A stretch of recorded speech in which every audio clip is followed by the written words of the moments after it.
বিশ্ব ক্রীড়াঙ্গনে নিউজিল্যান্ড মানে চোখের সামনে ভেসে ওঠে রাগবির সেই দুধর্ষ নাচ কিংবা ক্রিকেটের ব্ল্যাক ক্যাপেসদের নান্দনিক লড়াই।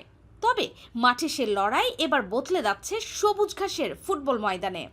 দীর্ঘ ১৬ বছরের অপেক্ষার অবসান ঘটিয়ে ফুটবলের রাজকীয় মঞ্চে ফিরছে ওশেনিয়া অঞ্চলের পরাশক্তি নিউজিল্যান্ড।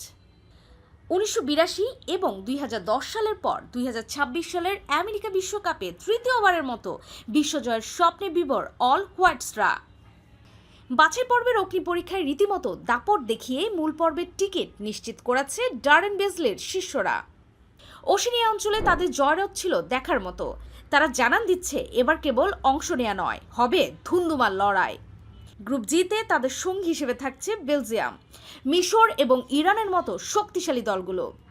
তাই কাগজে কলমে এই গ্রুপে নিউজিল্যান্ড আন্ডারডগ হলেও যে কোনো পরাশক্তিকে বিদায় করে দেওয়ার সামর্থ্য রাখে। নিউজিল্যান্ডের এই অভিযানের মূল সেনাপতি হিসেবে থাকছেন অভিজ্ঞ ক্রিস ওট। তার শক্তিশালী কাঁধে চড়ে ১৬ বছরের খরা কাটিয়ে বিশ্বমঞ্চে আলো ছড়াতে চায় দলটি।